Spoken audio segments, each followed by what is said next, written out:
होली के त्यौहार आज से 3-4 दिन है। होली क्यों मनाते हैं? होली में किस चीज़ की महिमा की प्रधानता है? होली का त्यौहार क्यों मनाते हैं? इसी के विषय पर हम 2-4 शब्द बोलेंगे। होली सतयुग से इसकी परंपरा बनी है होली का त्यौहार मनाने के लिए। सतयुग में एक राजा थे जिनका नाम था हिरण्याकश्यप। हिरण्याकश्यप वो अपने को ही भगवान कहता था कि मैं ही भगवान हूँ और दूसरा कोई भगवान नहीं है। वह ब्रह्मा और विष्णु को तपस्या करके और अपने अमर होने का वो वरदान मांग लिया था।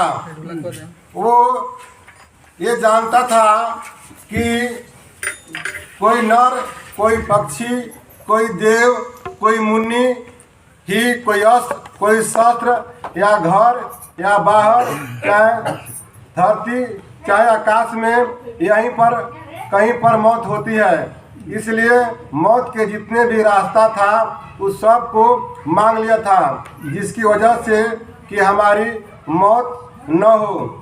और वह निर्भय हो करके अपने को राजा कहता था, भगवान कहता था और पूरे प्रजा से अपना नाम जपवाता था। उसी राज्य में उसका एक पुत्र था जिसका नाम था प्रहलाद। वह एक बार अपने बस्ती में घूमते घूमते हुए जा रहे थे कि उन्होंने देखा कि एक बूढ़ी माता राम राम कह रही थी। वह उससे पूछे कि तुमको हमारे पिताजी का भय नहीं है कि तुम हमारे पिताजी के नाम को नहीं जपती हो और राम राम जपती हो? तो बूढ़ी माता बोली कि मैं बर्तन बना करके रखी थी उसमें पकाने के लिए, आग में पकाने के लिए।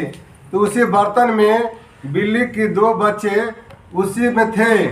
हमने सोचा था कि आग लगाने से पहले बच्चों को निकाल दूंगा, लेकिन बाद में हमको भूल गया और हमने उस आवा में आग लगा दिया।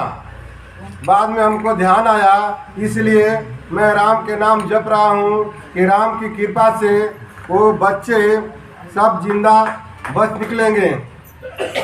प्रहलाद जी बोले कि अगर राम के नाम में इतना शक्ति है तो हम देखेंगे कि ये बच्चे कैसे बचते हैं। वो सिपाही को पहरेदार लगा दिए और राज्य में चले गए।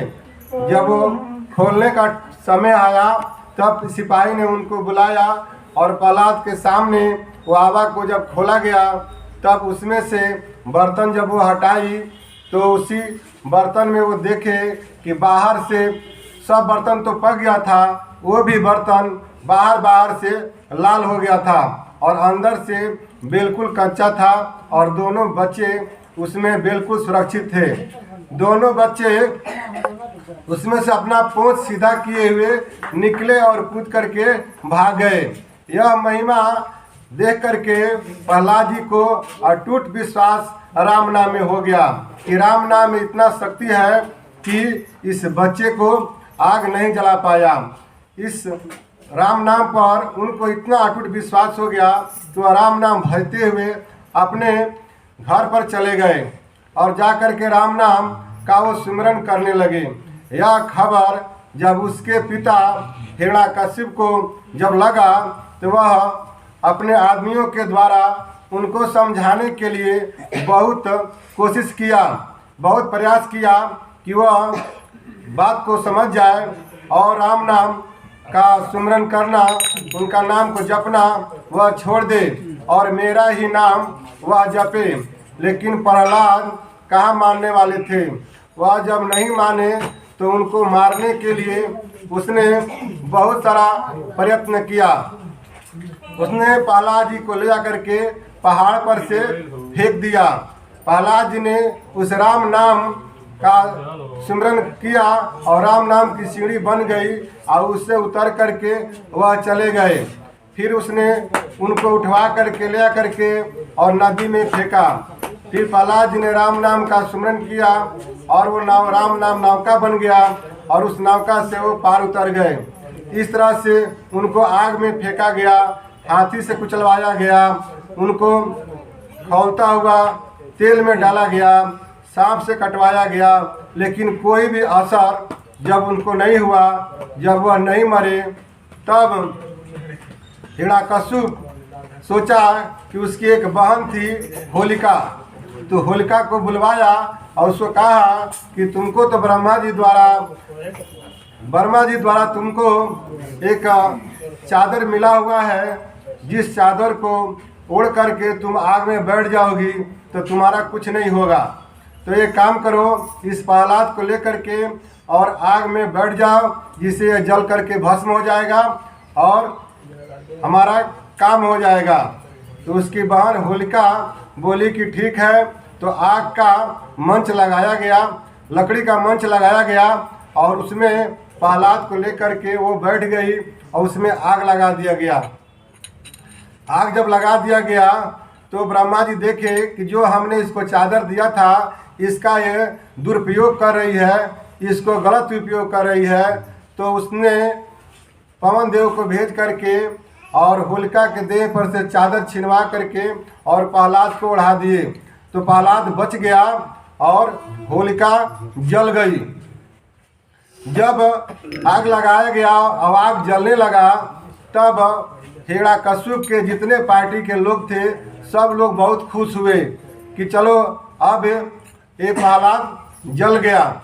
और खुशी में सब लोग अपने अपने घर जा कर के और मांस मदिरा खा करके, शराब पी करके, और सब लोग जहाँ के तहाँ कीचड़ माटी लगा करके और सब कपड़ा वपड़ा फाड़ करके सब जहे तहे वो बेहोश पड़ गए। जब सुबह हुआ तो पता चला कि होलिका ही जल गई है और प्रहलाद जी महल में घूम रहे हैं। तो यह बात जब भक्त लोगों को मालूम हुआ तो वो लोगों को बहुत खुशी हुई कि राम में इतना शक्ति है, उनकी महिमा में इतना पावर है। तो वो लोग खुशी के मारे मालपुआ बनाए, खाए और गुलाल अबीर लगाए और भगवान के भजन गाए और अपना खुशियाँ मनाए। तो इस होली में हिरण्यकश्यप के पार्टी के जो लोग हैं, वे लोग भगवान के नाम नहीं जपते हैं और ताड़ी शराब इस होली में पीते हैं, मांस मदिरा खाते हैं और बेहोश हो करके अनाप शनाप बकते हैं और जहाँ तहाँ गिर जाते हैं। लेकिन जो भगवान के भक्त हैं, वो इस होली में उस राम नाम की महिमा की कृपा जान करके, उसका पावर जान करके, उस दिन को आज खुशी के मारे मालपुआ खाते हैं और गुलाब अबीर से खेलते हैं और खुशी से भजन गाते हैं, राम का नाम का सुमरन भजन करते हैं।